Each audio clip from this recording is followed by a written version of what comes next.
দেখো দেখো মহারাজ, কুটুম্বের একই সাজ, মোর চোখে নাহি লাজ, রমণীর বুকে ভাঁজ, মুই দেখি অধম মহারাজ।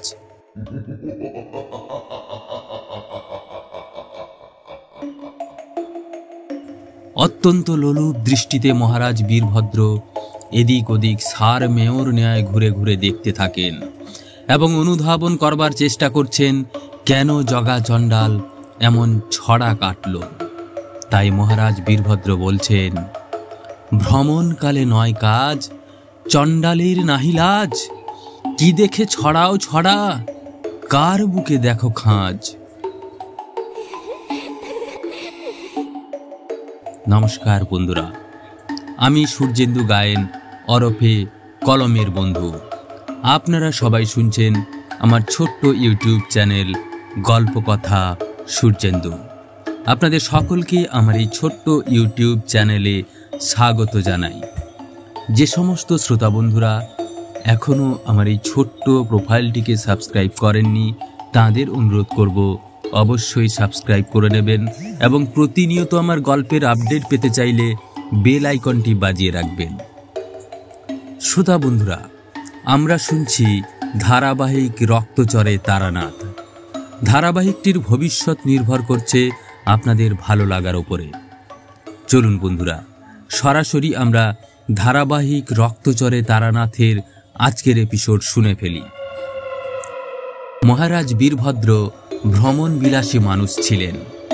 তাঁর রাজত্বকালে ভ্রমণ পিপাসু মহারাজ রাজ্যের সীমায় সীমায় পৌঁছে যেতেন। সাঙ্গপাঙ্গদের নিয়ে তাঁর রাজত্বকালে যেখানেই তিনি রাত্রি যাপন করেছেন, সেখানেই তিনি কোনো না কোনো নারী সঙ্গ পেয়েছেন। মহারাজ বীরভদ্রের ভ্রমণকালে রাজ্যের সুনয়না ও সুলগ্না নারীরা লুকিয়ে থাকার চেষ্টা করতেন, কিন্তু মহারাজ বীরভদ্রের নজর এড়াতে পারতেন না। মহারাজ বীরভদ্রের অনেক অনুচর সেই সময় তাঁর রাজ্যের যেখানে সেখানে ছড়িয়ে ছিটিয়ে থাকতেন। যৌন লিপ্সায়, যৌনাকাঙ্ক্ষায় বা যৌন স্বার্থ চরিতার্থ করবার উদ্দেশ্যে মহারাজ সারা রাজ্য ঘুরে বেড়াতেন। তার যৌনসঙ্গী বা শয্যাসঙ্গী কম ছিলেন না। তাঁর রাজত্বে মহারাজ বীরভদ্র রাজ্যের বহু প্রান্তে যৌন শয্যা নামক বহু কোঠাবাড়ি নির্মাণ করেছিলেন। ভ্রমণকালে সেই সব কোঠাবাড়িতে সঙ্গী সাথীদের নিয়ে থাকতেন। এমনই এক প্রাতের সূর্য পূব আকাশে উদিত হবার অপেক্ষায় মহারাজ বীরভদ্র কোঠাবাড়ি থেকে বেরিয়ে কাছের গ্রামে প্রবেশ করেছেন প্রাতঃভ্রমণের উদ্দেশ্যে। গাঁয়ের এক সদ্য বিবাহিতা সুদর্শনা, সুনয়না, লম্বা গ্রীবা, কাঁচা হলুদ গাত্রবর্ণা, কাঞ্চন কোমল, জংলা শাড়ি পরিহিতা নারী সকালের ছড়া ঝাঁট দেওয়ার উদ্দেশ্যে নিজের বাড়ির উঠোনে প্রস্তুতি নিচ্ছিল। এমন সময় মহারাজ বীরভদ্রের নজরে অভাগিনী নারী লক্ষিত হয়। যৌন লিপ্সায় বুভুক্ষ মহারাজ বীরভদ্র তাঁর ভদ্রতা ভুলে সকাল সকাল প্রাত ভ্রমণের বদলে পর স্ত্রীর প্রতি কুনজর নিক্ষেপ করলেন। সর্বক্ষণে দক্ষিণ হস্ত জগা চণ্ডাল ছড়া কাটতে কাটতে মহারাজ বীরভদ্রকে বলছে, দেখো দেখো মহারাজ, কুটুম্বের একই সাজ, মোর চোখে নাহি লাজ, রমণীর বুকে ভাঁজ, মুই দেখি অধম মহারাজ। অত্যন্ত লোলুপ দৃষ্টিতে মহারাজ বীরভদ্র এদিক ওদিক সার মেয়র ন্যায় ঘুরে ঘুরে দেখতে থাকেন এবং অনুধাবন করবার চেষ্টা করছেন কেন জগা চণ্ডাল এমন ছড়া কাটল। ভ্রমণকালে নয় কাজ, চণ্ডালের নাহি লাজ, কি দেখে ছড়াও ছড়া, কার বুকে দেখো খাঁজ মহারাজ। জগা চণ্ডাল বলছে, আমি অতীব অধম মহারাজ, আমার উচিত নয় কোনো নারীর আভূষণ আর তার শরীরের গঠন বর্ণনা করা, তবুও ছল করে আপনারে বোঝানোর চেষ্টা করিলাম, ক্ষমা করিবেন আমায়, আমি ডাহা অধম। মহারাজ বীরভদ্র অত্যন্ত চটুল ও চালাক মানুষ। তিনি তৎক্ষণাৎ বুঝেছেন জগা চণ্ডাল নির্ঘাত কোনো সুন্দরী রমণীর দর্শন পেয়েছে। মহারাজ বীরভদ্র বলছেন, ছি ছি ছি জগা, তুমি কি ভুলে গেছো তুমি চণ্ডাল?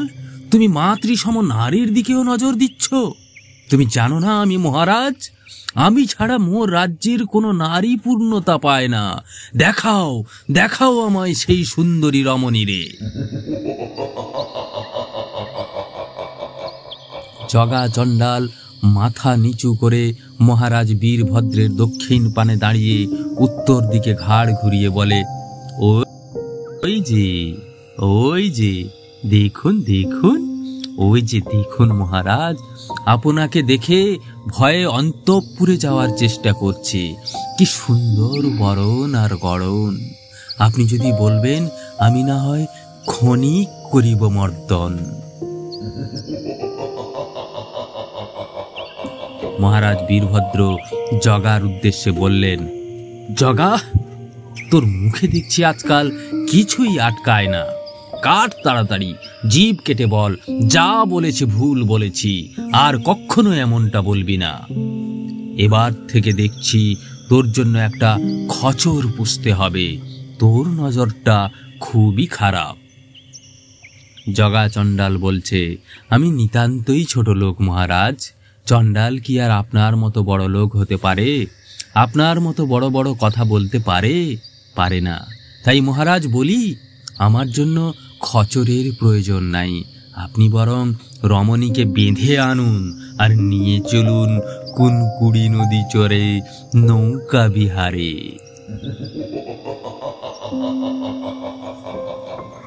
মহারাজ বীরভদ্র জগা চণ্ডালকে বলছেন, চলো চলো দেখি রমণীর মুখখানি। যদি দেখে ভুলে যেতে পারি আপন ঘরণীর মুখ, তবেই তো পর নারীতেই সুখ। বেশ দ্রুত পায়ে মহারাজ বীরভদ্র ও সর্বক্ষণের সঙ্গী জগা চণ্ডাল চলল গ্রামের দরিদ্র পরিবারের যুবতী বউয়ের সম্ভ্রম নষ্টের তাড়নায়। তার ঐশ্বরে জগা চণ্ডাল বলছে, মালিক এসেছেন গো মালিক, মালিক এসেছেন গো মালিক, মহারাজা এসেছেন গো মহারাজা, রাজা এসেছেন গো মহারাজা। দোর খোলো খোলো দোর, দ্বার খোলো, আসন আনো, মহারাজের জয়ধ্বনি দাও। বলো, জয় মহারাজ বীরভদ্রের জয়, জয় মহারাজ বীরভদ্রের জয়, জয় মহারাজ বীরভদ্রের জয়। জগা চণ্ডালের কর্কশ হাঁক শুনে গ্রামে হতদরিদ্র পরিবারগুলো তটস্থ হয়ে ওঠে। অভাগিনী নারী তখন অন্তঃপুরে কাটা পাঁঠার ন্যায় ছটপট করছেন। এই না বুঝি লোলুপ দৃষ্টিতে মহারাজ তার উপর নখ দাঁত নিয়ে ঝাঁপিয়ে না পড়ে, হিংস্রের ন্যায় তাকে না ছিঁড়ে খায়। ছোট্ট কুঁড়ে ঘরে বাস সদ্য যৌবনা বিবাহিতা নারী স্বামীর বুকে মাথা রেখে ক্ষীণ স্বরে বলছে, ওগো, আমায় একা ফেলে বাইরে যেও না, আমার খুব ভয় করছে। শুনেছি মহারাজ বহু নারীর সম্ভ্রম নষ্ট করেছে, আমার খুব ভয় করছে গো। সদ্য বিবাহিতা নারীর স্বামী বলছেন, এত ভয় পাওয়ার কি আছে? আমি আছি তো, গাঁয়ের লোক আছে। এত লোকের মাঝে মহারাজ তোমার ক্ষতি করবে এমন দুঃসাহস দেখাবে না। তুমি শান্ত হও, তুমি শান্ত হও, তুমি শান্ত হও। আমি বাইরে যাচ্ছি, দেখছি মহারাজ কেন আমাদের মতো গরিবের ঘরে এলেন এই প্রাতঃকালে। নিশ্চয়ই কোনো সুসংবাদ নিয়ে এসেছেন। মহারাজের জন্য আসন নিয়ে সদ্য বিবাহিতা কুনির স্বামী নরহরি মহারাজকে আসন গ্রহণ করবার জন্য অনুরোধ করল।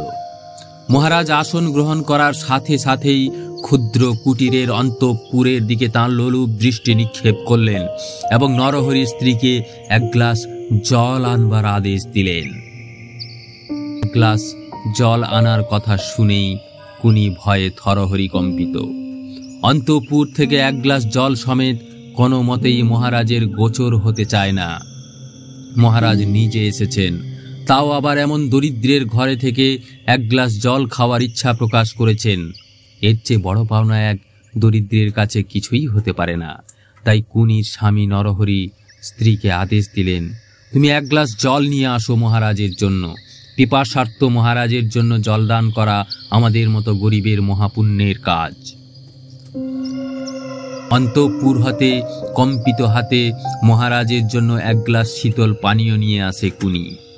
মাথায় বৃহৎ ঘোমটা, ধীর পায়ে প্রাণ যায় যায় কুনির। পিপাসার্ত যৌন কামনায় কাঙ্ক্ষিত মহারাজ কুনির দিকে লোলুপ দৃষ্টিতে তাকিয়ে রয়েছেন। এই বুঝি কুনির সম্ভ্রম নষ্ট করবেন। জলের গ্লাসটা হাত বাড়িয়ে ধরবার চেষ্টা করছেন মহারাজ। এমন সময় কুনির হাত কেঁপে হাত থেকে গ্লাসটা উঠোনের মাটিতে ছিটকে পড়ে।